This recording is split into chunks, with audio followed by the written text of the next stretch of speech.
All right, welcome. This is the Planning and Development Committee meeting, and we will start at, or call the meeting order at 6:31 p.m. And tonight, our topics are ATV friendly and just a highlight of camping and the lodging tax that we've already talked about in the past, but that we're really ready to present to council. Justin, do you want to go ahead and take the ATV friendly proposal? I would love to. Thank you very much. Great. All right, so we have received our legal opinion from Gary Hunter that having ATVs on our streets is legal and that we can put conditions on that. And this is basically what I'm proposing to try to keep the impact of ATVs out of the residential areas as much as possible. I propose we go from Canal Street, from 691 all the way down to John Lloyd Evans, and then John Lloyd Evans out to Door Run Road, which that runs into Ward Township, which is an ATV-friendly township, and it runs into the trails. Also, the rear Hocking Parkway over to Riverside Drive up to Wolf Bennett. York Township is also ATV-friendly, so that would run into that as well. Is there a trailhead up that way? There isn't, but okay. there's a lot of cabins. There's a lot of cabins there. Okay. Yeah. And then Burr Oak Boulevard over to Sylvania, which is over to Wood Lane, which would get people up to Snake Hollow. Mm-hmm. So there's another access point. Kind of, just in a committee, not committee, I guess, but just kind of bouncing things off different people and getting different ideas. This is what I've come up with, or we've come up with, I guess. It's all a team. So we already have the ordinance allowing ATVs and golf carts that have been inspected to run the streets basically like a vehicle. It's a legal vehicle. That's not going to change. Okay, so is that an ordinance or that's just a state law? It's an ordinance. Oh, is that an ordinance? Yep. It was passed several years ago. 2016. Yeah. Okay. So golf carts and ATVs could, if they've been inspected, have all the equipment, turn signals and windshield and all this different stuff, and it's inspected by us, they can actually run the streets, all the streets in town 24/7. So that's kind of a misperception a lot of people have had. That, well, don't announce it because they don't. well, I want to make sure we differentiate between one and the other. So nothing changes there. The non-licensed ATVs, which are the ones that don't, we don't come over, we can't do any kind of registration fee. We can't do any kind of licensing fee. It's against state law. So what I would propose is those ATVs would only be limited to the streets that I listed earlier. So basically the main drags and the access points to trailheads and such. They would be permitted to be on the road from sunrise to sundown. So when the sun's out, they can ride. Unless, and it's suggested by Fitch, unless there's some kind of special event that the city has approved and been a part of, that we could extend those hours, on the basis of whatever that event would be. Traffic laws, everything would apply. They need to be insured. Drivers have to be 18 years or older. Every other Ohio law would apply. So, whether it's, drinking and driving or driving off the road or all those different things, our police department's ready and willing to enforce the laws. We'd require they be equipped at least with the rear view mirror on top of the minimum. If it doesn't have turn signals, they can use hand signals, which that is legal by the code. Need to be a brake light. The exhaust noise would have to be at an acceptable level. We don't want people running around here with straight pipe stuff, blasting everyone's ears out. They're not Harleys after all. See what you did there. Need to have a horn. We want to make sure they don't dragging a bunch of mud and dirt onto the streets as well, which, we're cognizant of that. Odds are, though, as they come off the trails, they go on the road for 20, 30 feet. It's coming off anyway, so I don't anticipate that'll be a big issue. Now, the ordinance being in effect until the end of the year, so that gives us our trial period. Towards the end of the year, we can look back at the program and say, hey, this worked, or hey, this was a nightmare. We could either go back and reinstate it, do it again, or we could say, well, we tried it, didn't work, move on. So that gives us an out as far as that goes. So my only, I guess, question kind of is Just one?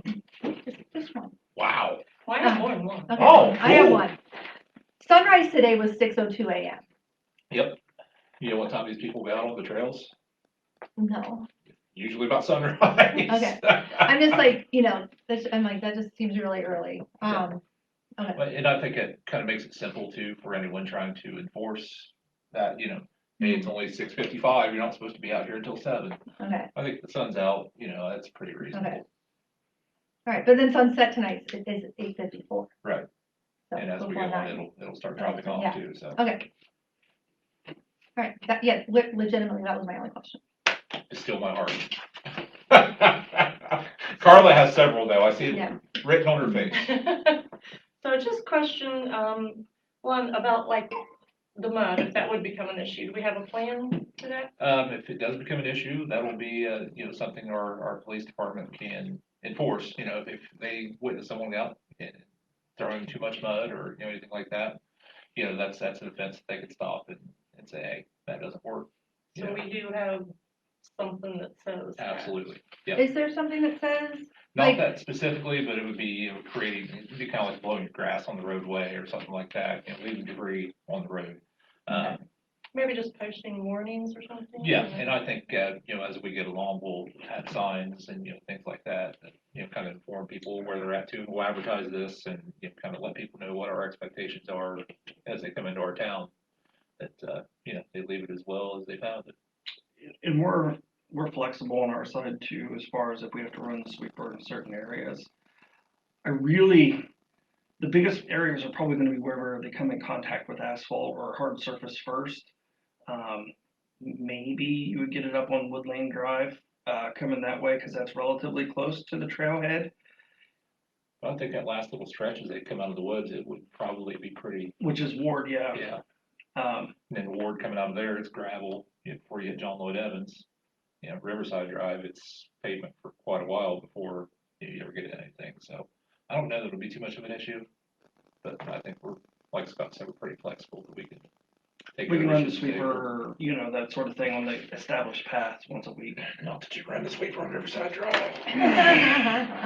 Got too many potholes. Not anymore. So I just found a couple interesting things too I wanted to read that I thought was just interesting. This is all about the ATVs, and this one said that it's a change, and at this certain town, it was 5 years in the making. So other people are really taking their time like we did, looking into it too. And then it says there's a lot of misunderstandings about the stereotypical ATV drivers. And with anything new, it's just a lot of education and conversation for people to come to an understanding. And I really think you did a great job. These streets you listed of addressing everyone's concerns about being up on the square and up on Fort Street. I think this is really great. It just also mentions too about community members suggest that there needs to be a lot of law enforcement so the rules can be enforced. Yep, and that's something I've had several conversations with Chief Fitch on, and he's behind the idea. He thinks it's a great thing for our city, and he thinks his department is well equipped to make sure that everybody has their fun while they're here, but they do it in a safe manner that doesn't affect our community negatively. Yeah, I just want to, I guess, reiterate that these street limitations are only for non-registered ATVs. Correct. Like the people who have golf carts are already registered ATVs. Yep. Currently have free reign Yep. to drive in the city on any If street. they come to the But we city, don't they've see had No, you don't problems see them that much, yeah, so I'm just saying, like, that's just something that, Not at to all. keep in I think the mind. key to success is gonna be a lot of signage. Mhm. Yes, Now, maybe if we start out slow on the signage and just see where the bulk comes from, so we can focus our efforts there first. But maybe some sort of colored trail or something to that, you know what I mean, That's color. Like Children's Hospital? Yeah, exactly. I think you said that before. yeah, Yeah. exactly. And we've got the money in that planning Yeah, account. so we Yeah, have in absolutely. economic development, we have some funds available, so do you know how much street signs cost? I don't, I can ask and find out though, but luckily they manufacture them right up in Logan, so we have the Okay. benefit Yeah, of they're not easy terribly access. bad. I put several on our lot down there, and they weren't too Okay. hateful. Yeah, and I think that's a good idea, Carla, like color coding, maybe, kind of how like in some cities they have like snow routes. Yep. For things, like in HOV Northeast routes, all that Ohio, stuff. they have like snow routes. Yep. That we would do you know, like an ATV route, you know, color coded, you know, at the turns Yeah. and whatever, so it would be easy for people to know where they're allowed and where they're not. Now, if we had two big LED signs at each end of town, those could advertise those. Mhm. Oh, I I forgot to want ask, that. do we have like a starting date ready or anything? Honestly, talking to Scott, I think we could do it pretty quickly. I mean, this is one of those things that's not gonna take a lot of materials, it's just everybody getting on Well, board. summer's, Yeah, summer's here, It'll- yeah. I I mean, mean, I would like to get it on, you know, first reading this coming Monday. yeah, I and was gonna second say, reading and the then following. it'll be 30 days after that, so we're looking at August 1st for, We could enact it on implementation. the second reading. It's 30 days after second reading passage, right? Unless you suspend the rules. Unless we or- suspend the I rules would or want to make suspend it. the rules before. since it's Okay. summer. Yeah, so I'm before just July saying, like, weekend's yeah, so coming, that's something we have to keep in mind. Do we suspend the rules on a second reading, or does that have to be on a I first think it reading? has to be Or does it just, written when they read it, Yeah. right? so anyway, so that's something to keep in mind, because otherwise it would be August 1st before it could be implemented. Yep. Basically with the 2 July meetings, then you have 30 days. We only have one meeting in July and one in August. So, I want to have this done, yeah, before July, so, you know, get people Okay. into town. We want, this is one of those things that it can bring people to town and it's not gonna cost us a Mhm. whole bunch of money to do it, so I think it's really worth a good effort. Now, is there signage to get the word out to people, like? Not really, we haven't got these LED signs yet. so. Well, no. I like pamphlets, I was thinking Right. pamphlets. so who sells, so I think, what is this place called? The Stop? gas station. The gas station, what's it called? Gomart? Gomart, I'm sorry, Gomart sells trail passes, right? They do, Oh, yeah, we And, could definitely- and yeah, Bernie's place. Adventures sells trail passes. I think that would be like the first place, right, that you could start, is like having them share that, We could that probably- these are the routes. We could probably partner with Bernie too, because he does a pretty good job of advertising, that kind of thing, get Yeah. the word out. Well, and then Fitch mentioned if we're gonna do this, maybe we sponsor an event, you know, to advertise and draw people in just to set the tone. And, I don't know if Bernie or somebody like that would be interested in doing that. He just mentioned it today and I thought it was a good idea. Mhm. That way you can get people in, brings people into the town, but it's also an education time to share with folks, you know. We're glad you're here, this is how it works, you know, informational PR event. And, who knows, maybe even do food trucks or something like that, just get an event going. Yeah, 4th of July weekend would be great. If Yeah, we that's might be pretty able to quick, do but- that out at, I was thinking that out at Hawking. Well, Maybe they're partner not with on the list, I thought Hawking Park, just Parkway. over the Riverside. Just on the Riverside. Do we want to consider Harkin Parkway? I mean, you don't really have Because you people have- live there, but she's gonna have that campground. Well, then I think that would be a good idea. I forgot about her putting that campground in. Maybe we should have a conversation with them. Not the campground? No. How about Okay. that? Well, I mean, because that's a city street, right? Mhm. I mean. Yeah. So, Actually, I think, was you here when there was kind of like debating who owned that big slip and they ended up having to pay for it because it was their, was you here then? No, but I was brought up to speed. It was my understanding that is a small blip in the road that actually belongs to the county. And the argument was between county and the city. I don't know of any interaction. Now, I was told that there was a problem between Hawking College and the city when it came to potholes at the railroad crossing out there. That we said it wasn't our street or something to that effect and didn't repair them and told Hawking they had to repair their own holes. That's what I was just curious. And those are the two confrontational issues that I'm aware of. yeah, but I believe that's a city street. I mean, it's like similar, like at OU, I mean, Mhm. you know, all those things are still city streets. And if you brought them, I don't know that you'd be able to take them down 691, but You you'd definitely be able to wouldn't, bring them over by where you're already talking about Right. with Yeah, just Riverside. Right, just take it over to that first, you know, where the new horse barn is, Mhm. right there at that intersection maybe. Mm-hmm. But that Or doesn't, even if you put it clear across their campus, it would be fine as well. Or, you know, not across their campus, but I know she's planning on, or last I heard, I haven't talked to her in a while, was the, where the horse field used to be. So if you do come in from the 691 side and take a right, all that big field area there, that's and where then camping is. And then I know she has permanent spots being installed next to the equine center, the new building Okay. being up. Those are not done yet. I'll see if I can reach out to her tomorrow and see if she's good with that, but I think she would. Mhm. I mean, that definitely increases her For audience. traffic, yep. Okay. Then I'll see if I can get Gary to put it on for next meeting. Okay. Carly took it easy on me. Yeah, was that all you had, Carla? Well, you did good, I mean, Holy cow, I'm not such a bad guy after all. Tell them all. well, we'll wait and see what happens. See how many of them sneak uptown first before I say. Yeah. Well, that's what we have PD for. Just remember, if they have a license plate, they're allowed. No license plate, no. Right. Right. So the other thing, hopefully, that will get introduced on Monday. 15 minutes, just so you know. Great job. Okay. So, I mean, we have talked about this for like 8 meetings. So. I know, well, yeah. Yeah. But I just saw what you've got there, so. Yeah. So the other thing I'm hoping, that I've already shared with Gary to have introduced on Monday is the lodging tax, revisions. And so that would basically, just kind of actually create specific code on the lodging tax. Right now, we have 2 ordinances, 1402 and 2712, that both address the 3% lodging tax in the city. What this new ordinance and the code addition would be, so there's nothing in code right now about the lodging tax, but would establish that the lodging tax is for hotels, motels, bed and breakfast, VRBO, Airbnb, and camping, 3% tax to the city. There's also, I believe, a 3% tax to the county for that. What this ordinance actually does, it creates kind of, I guess, if you will, enforcement provisions for the auditor's office, the city auditor's office, to be able to make sure that people are being compliant with this. It is already an existing, ordinance that they have to pay the 3% tax, but we have people who are not doing that, and we're seeing more Airbnbs in particular pop up in town as things like ATV friendly becomes a reality in town.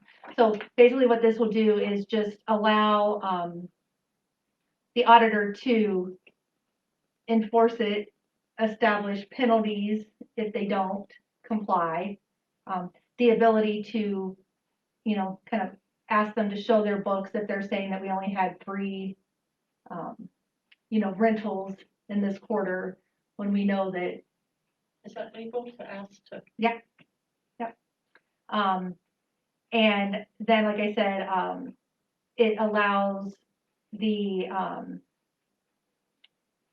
auditor's office the ability to collect, and the auditor's office the ability to, sever a penalty if you just ignore paying the tax, which we do have established places in town that we know are simply not responding to our city auditor about this. What is the enforcement? Currently he just asks. He doesn't have any ability to. I mean, I guess, do they have something, or do we have to come up with something and pass it? I mean, We have it, there is already existing like a form and everything for them to complete. As far as what are the penalties?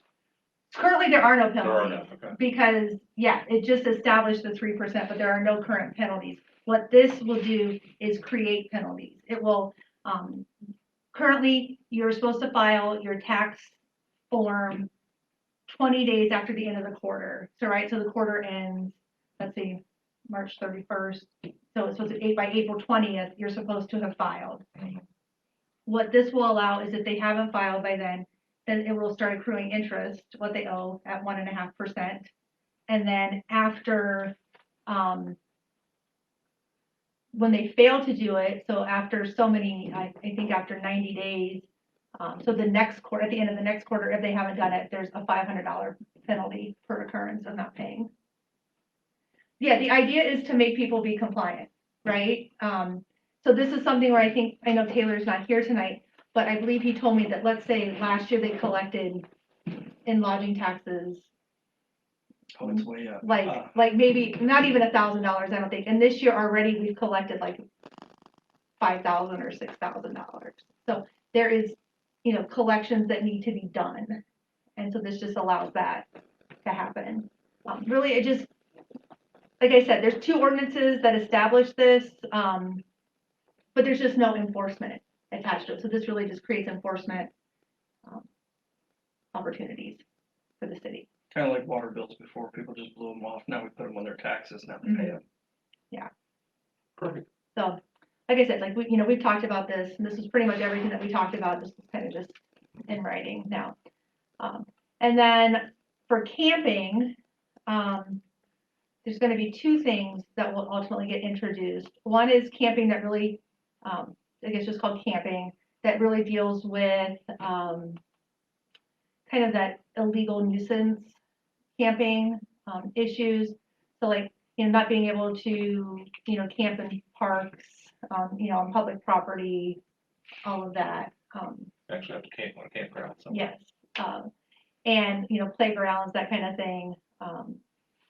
And so that just establishes that, which we didn't have before, that the code officer, has asked for. And then the other one is, and the other thing that this camping ordinance, the camping ordinance allows is the ability, for special event camping. So let's say, for instance, we have that thing coming up. The motorcycle thing on the Yeah, other the end? motorcycle thing, yeah.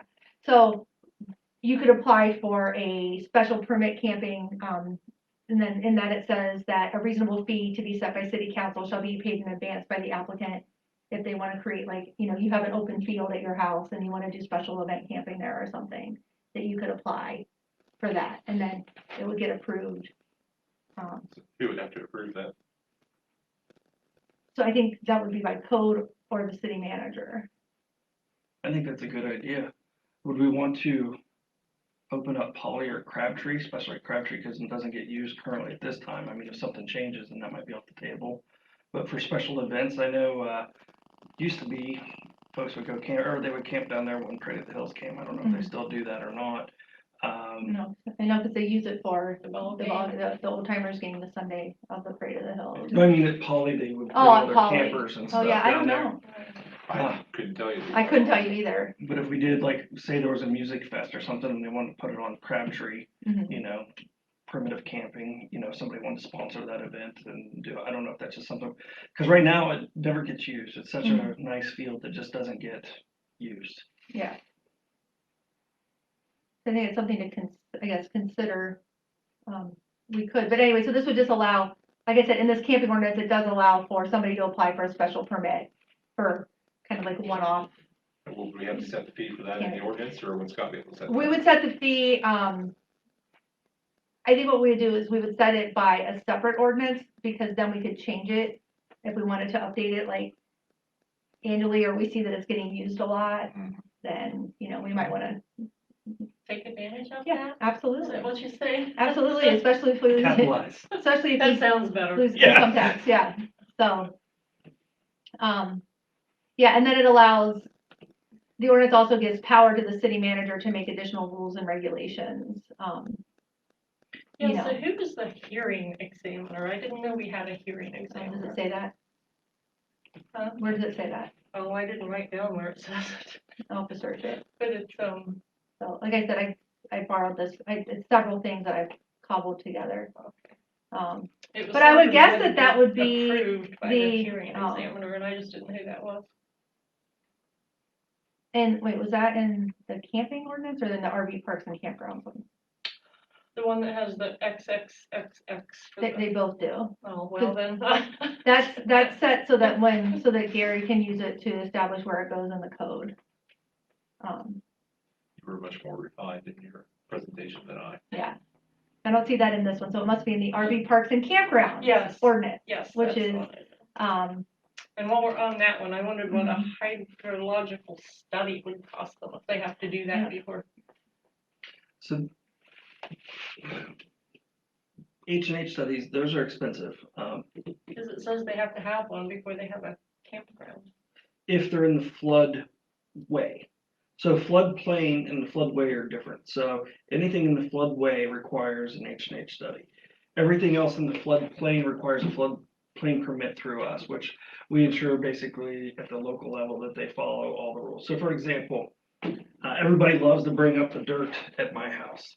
How did that dirt get there? Dump trucks. Anyway, because where my house is in the floodplain rather than the floodway, I was able to get it here locally. And because I was raising the fill to put my garage above the BFE, base flood elevation. So that's what Becky does that now. Chuck did it before, but basically I couldn't just go put a pole barn where the field used to be 12 feet lower because I would be below the flood area. Oh, yeah. And that's our job to monitor that. The H&H study, so for example, it's outside the city limits, but down by Movies 10, he's filling there right next to the river, which is floodway. He has a special he has the permit from EPA, which is a result of an engineer doing the H&H study. I think We it was a probably little- wouldn't have to worry much about that since we don't have much open Yeah. space.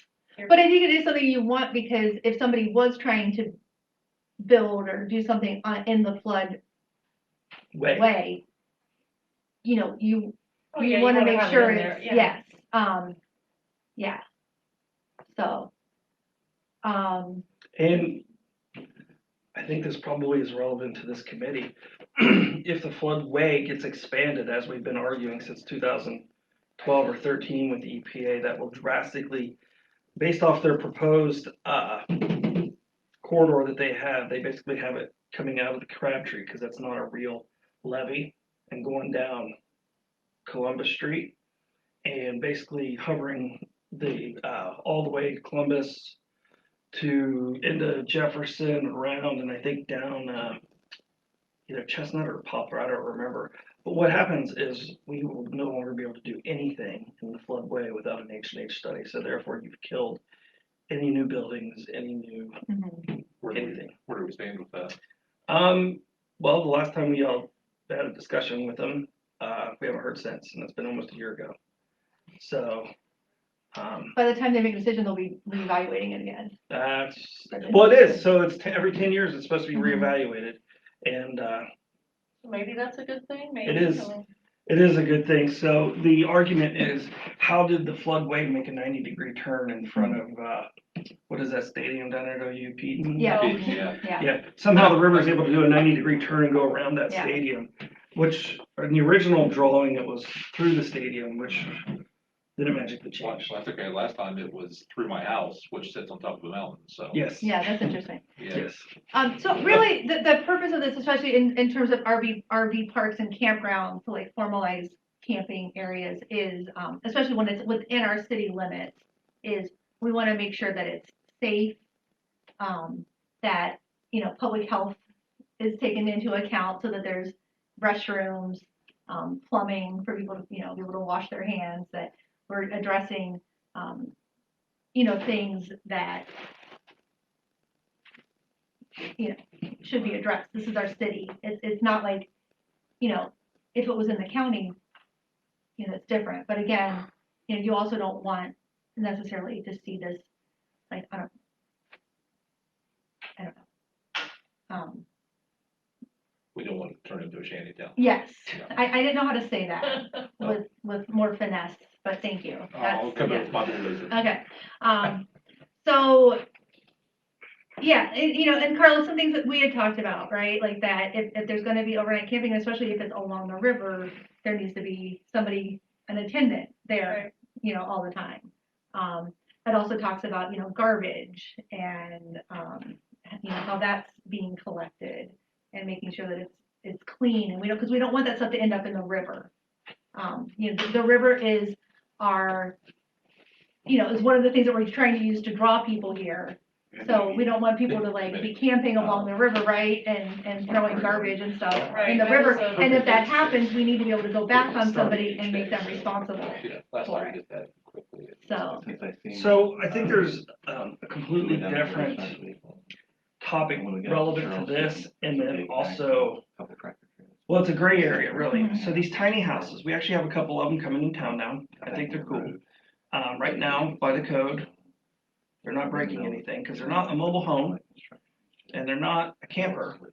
where are they being put? Right now, there's one on the side of Mason City Hill, halfway up on the left, and then there's another one going in on High Street, and there's another one somewhere else. I'm just trying to think where. Another person wants to put one down off Poplar on a vacant lot. Now, It doesn't look like it's a gray area. So we don't have any minimum, I look like it. Square footage. any minimum square footage regulations for Minimum, building. It was all. Minimum Like, lot size. We have minimum lot sizes, but we don't have any minimum building Up to like 50. code. I don't know of any, but that doesn't mean they're not there. I just don't know of any. So that car is. So when you say a tiny house, though, you're not Because I talking, drive it all the time. it's not on wheels. Well, some are, some I have aren't. my little. So to me, if it's on wheels, that is That would fall under that something would we fall already under have. something we already have, which Yeah. would be, that to me would be more of a, camper kind of situation, or mobile home. Because I actually think if you read our code on mobile homes, like they have to disengage that in order for that to go on a lot, like, right? They have to take that access thing away or whatever they use. But do they have a deed or a title? They don't have to, because we took ours off. If you wanted it to be considered as like real estate, you have to put it on a cement Yeah, okay. foundation. Well, that makes sense too. Gary, what's your website, city, is it Nelsonville City Attorney? Yeah, I got I just thought the thing. So yeah, Scott, I don't know, I feel like that, if it's on wheels, I feel like it's, We probably have to look into that, right? yeah, That's where, that's what I'm asking, I guess, is because it is Yeah. definitely in a gray area. yeah, I'm gonna. What are you look talking here. about? So tiny houses, but they're on wheels. Is that considered would that be considered I mean, I'd have to look up the definition, but it's probably gonna be considered the same thing as a a mobile home, mobile home, yeah. yeah, a mobile home, but like, don't we have a requirement that like, if it's on a mobile, if it's a mobile home, it has to be on a foundation, they have to get rid of that, We can't have mobile home at all. Huh? We can't bring mobile, well, I guess you can. We have a mobile home park, don't we? Yeah. If they If they're in a move one mobile out home and park, move you it don't in, have it's to been do. so No, much it's not a time. mobile home, they're I putting think them on that's what the city mobile lots. home thing was. That one, I yeah, don't it know has to what be we did newer up than, I there think, on a it, 95, or it can't be more than Yeah, You have 15 the years option old of, roughly, Yes. and it's gotta have a putting pitched roof with the underspring gutter under it, overhang and. leaving it titled as a mobile home, or putting it on a permanent foundation, and canceling the mobile home title and have tax as part of the real estate. A lot of people leave them as mobile homes because it generally ends up being cheaper. The mobile home taxes are cheaper than real estate tax. Other people do it because the value goes up when you put it as part of the real estate. I was gonna say, we should look into trying to do something. I mean, if it's gonna bring in more taxes, we want it, but How's it going? We don't get taxes off the, well, we get some off the real estate. We don't get Yeah, it off the real mobile home anymore. yeah, that's an interesting, We wouldn't, I wouldn't think taxes would be a major issue for us in doing it, to be honest. I'd be more inclined to say you want to do it because of aesthetic reasons or something like that. I don't know. yeah, well, and I'm not against it, I mean, there's, some of these tiny homes are really nice, I don't want it to be like one of those, like that little shed village they built Well, this, in the it's a whole new, plains, you know. zoning hasn't Oh, really caught yeah, up yeah, with this because of it's a new concept, these little, Yeah, really small homes.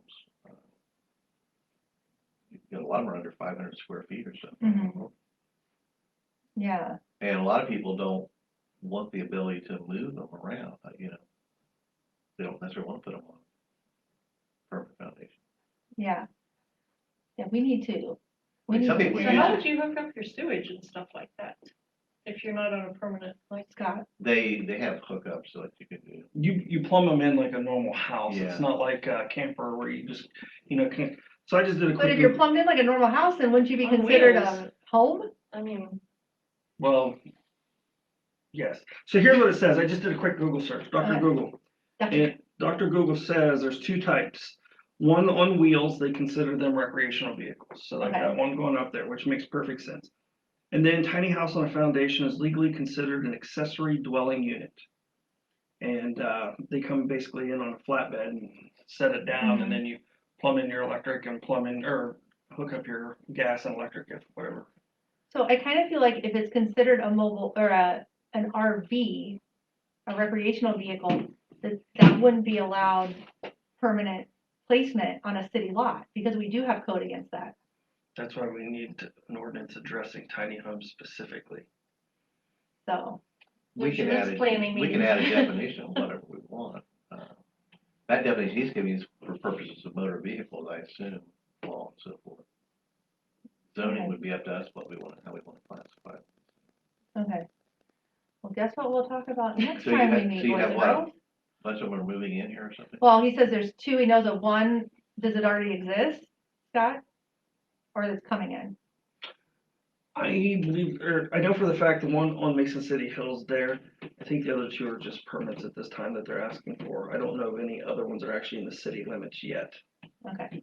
We need to think about that, because I certainly don't want, and, like those, Oh, there is one being, one being built. It's more like a cabin, so I guess that could be considered part of the discussion too, up off of, Steiger, or, no, it's Harper Hollow, up in there off Harper Street, so. Okay. The guy bought it off the land bank, and, we approved it. Basically, he wanted it for a parking lot for his rentals across the street, but you can't approve that. So he's building a cabin on it to make it as a rental or Airbnb, I don't know. And then, of course, he'll have a big driveway, so. That one's already in the making. It might even be there by now. is there a, About 2 acres. My house is- okay, we need to look into that too. So if that was already approved, then it must be like a house, right? Well, we didn't tell him no, because we don't have anything that tells us to tell him no. Okay. So we need to look into that. Okay. Well, some of them aren't on wheels, they're just tiny homes. Right, Right. yeah, they come in and they would put them like on a foundation. Those Like you'll a- have a lot more trouble probably regulating, I think, because unless you're gonna go on the side. Yeah, right, and that's what I asked him, I said, we have lot size restrictions, I think, right? Like you have to have so much space, Scott, to build on, or, Right, so, Well, you have the front and side yard requirements that kind of dictate most of it. right. So. is that subdivision regulations? Mhm. Uh-huh. And there's, for a minimum lot, I don't know what it is up here, usually it's at least 50 feet wide, maybe it's Well, 40 up here. we know it's, It's not 50 by 50, I can tell you that, because that one's not Right. eligible, but, there's a lot 50 by 50 that we're okay, keeping an eye so on. single family home, minimum lot, 90 feet wide. That's almost 2-year lots, you have lots of, So we have some lots here that are only like 40 and 50. I yeah. know we do. When they were laid out years 90, and years ago, 70. they didn't lay them out at 90 feet. I'm just looking. They're what, 50 by 125, I think is the standard lot in town, Yeah. 50 by 120, 125? I thought the zoning down in Athens, 75 foot was the minimum width for a lot. I mean, I'm just looking on this, it says single family use or R1 zone.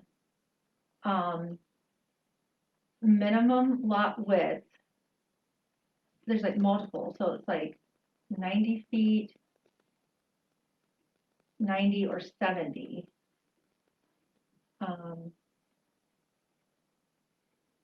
And then it talks about side setback and rear setback. see, that's may not be relevant that much anymore, because it all depends on what size of structure you're putting on the lot. Mhm. You don't need 90 feet if you're putting a 400 square foot house on it. Mhm. You could easily meet what would be important to me would be the front and side and the rear setback. So, yeah, so it says, so under this, it says a minimum. Oh, this is double frontage lots, hold on. Lot of, You sure you're not looking at commercial rate? I mean, that's something No. awfully wide for residential. Ware County. No, so it says. Lot design, residential lots shall front on a dedicated public street, existing or proposed, side lot lines shall be at right angles, Oh, blah, blah, blah. Is that just for Nelsonville you're Double, reading? yes, double frontage lots and access to lots, double frontage, and then it talks about under double frontage lots, it's saying a minimum 50-foot rear yard setback may be required where a residential lot in a subdivision backs up to a railroad right away, a high pressure, I don't know. I would say that's what outdated. you need to do, Yeah. those need to be conform with what it says in the subdivision regulations. It doesn't sound to me like they do. Okay, so And we then you need get to look into at He said, this, she said, you don't know which one to apply. yeah. Okay, so we definitely need to look into this. And figure that out. Yeah, so we will be moving on from ATV camping and lodging into lot sizes, I guess. So, Well, I would think you'd want some input from the planning commission, too. yes, definitely, yeah. They haven't met lately. We'll need to get them to meet. They should be meeting regularly again, because the COVID restrictions have been lifted, so. Yeah, I was gonna tell you, as of July 1, everything open. We were discussing that earlier. July That's 1. unless the state legislature changes their mind, but I don't think they're going to. Okay, I think that then, that concludes our business for this evening, right? There was a couple things. Oh. Well, one at least. One thing was brought up, I forget the name of the ordinance, Athens is in the process of doing, I think Logan's doing it too, where during the summer months when the students are out there allowing alcoholic beverages to be consumed in, like on Court Street on the sidewalk. Mm-hmm. I don't know the ins and outs of it, but the question came about after the folks that had the camper show and then the Mhm. cars went uptown and everything else. And not that anybody's, wanting to have a free for all, drunk fest. It's more of they're sitting there with their cars, if it's a car show or something on the sidewalk, having a beer and not have to worry about breaking any rules. So. Sure, like they showed the movie on the square the other Exactly. night. Special So events. something Right, like that. especially, Right. I guess, yeah, we'll have to look into that. I don't know, what would we have to do for that? copy and Would, paste. would that, no. Oh, Yeah. good thing you're here. I mean, like, is that a local thing, or do we have to get permission from the state to do What- that? Tell me again what you were doing. So to allow basically open containers, let's say on the square, For a for special. special Oh. events. You have to, we have to look at the liquor license requirements. I think you have to designate an area, it has to be cordoned off, you have to do it by ordinance. I'm talking off the top of my head a little bit. Okay, So- It's not that simple. It has to be attached to a certain Yeah. liquor license too, doesn't it? I know like the Elks Yeah, weren't allowed to let people out back until they had a certain type of. you're going to do it as a city event or? Well, Athens and Logan are doing it now. So for example, Athens is opening up on Court Street. Where basically you can carry your drink from up and down the street, and it's only while the students are gone. I'm sure they had to do that by ordinance. I'm sure. Oh, that was definitely an ordinance, yes. I always thought you had to have it, roped off and stuff so that people couldn't go outside of that specific area or something. Yeah, I don't know that's the not- details past that no, really. and that isn't what this is. It's something, I feel like it's something new, because I think Corey sent me something about it. Marietta was doing it too. That must be some new law there. I Um, haven't seen. Okay, so we'll look into that. I agree. The only thing I would be hesitant about is, like, during the Parade of the Hills, we don't want people walking around with Maybe we could alcohol. decide what special events, like You it know, would be. Sure, yeah. it could be during- pick and choose things. Right? I Yeah. mean, that's not the type of event you would Right. want that But if we have a to, car show up there. we're Well, the moving Parade on of Hills somewhere. would spread over a much bigger area than I think you're talking Yeah. about doing this Right. too. yeah. So I was just throwing that out as a, Right. as an example. So I don't understand, how's it done? Did they purchase or bring their own? They bring their own. Right. Okay. Well, Or and it would purchase and also walk. allow them, like, Or- they could go into the mine and buy a beer and come back out on the street. Mhm. So that's what Athens, I know, was proposing, is that you could go from one bar to another and not have to get rid of your drink. So maybe it's just contained Just in what Court Athens Street needs, though. Gary. maybe. Yeah, it is supposed to Yeah. be contained in Court Street. Oh. I did Well, see No that wonder would be they kinda sit cool there enough to then. when students are in session. Yeah. Wow. Be like New Orleans, right? I mean, holy cow. Yeah, I need that. No more yeah. encouragement. So, okay, so that's another thing we need to add to next agenda, so. And I've kind of joked about it, but we've got this money in the economic development fund that's just kind of Mhm. sitting there. I would like to explore doing some kind of signage on each end of town with like LED messaging, kind of like they do over at school. Or something. And how much did you say that school sign, the school? It was less than 10,000. It was Really? like See, six I can't something. believe that. Yeah, I heard they was $75,000. I was on the board. I looked the other day. Yeah, I'm the one that brought it up there. Yeah, so with installation, all it was like $10,000. So I think it'd be a cool That's kind thing of reasonable. I mean. because not everybody gets on Facebook, not everybody gets the paper, but everybody goes to work and comes home, and those I think it would raise the visibility of a lot of different events, things like that in the city. I'd really like to explore it. Okay, So So I guess that'll be my next, Towing at Windmills adventure. Signage. And Scott, can you look into, how much signs will cost for the ATV, friendly streets? And, let's try to brainstorm how we might color code that or do that. Maybe we can look into like what other places have done. So, like I said, I feel like places do that with like, snow routes. Yeah. And so, And truck routes. and truck, Yeah. yeah, if you could do something. HOV and all that different stuff. You could do a star brick sign, you could do, Mhm. ha, I got it out before you. You did. What? You have like, the brick trail or whatever. Yeah. you know, Yeah. Something Okay. that goes back to the heritage. Okay. And. We need to keep our bicycles on the back burner Just too, go so we don't faster. forget Yes. about them. Or bike lanes. Okay.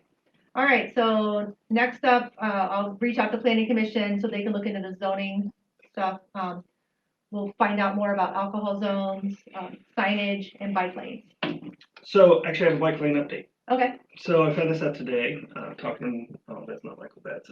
No, not fair. No, so between the roundabout and Rocky is already a designated, bike route through the state. We just don't have the marking. So Okay. one of the things, we applied for the small cities grant, which would Mhm. asphalt from the roundabout to 691 and then from Blackburns over Mason City Hill and stop at the overpass. It would be complete resurface. And one of the discussion points in there was to add a bike lane all the way.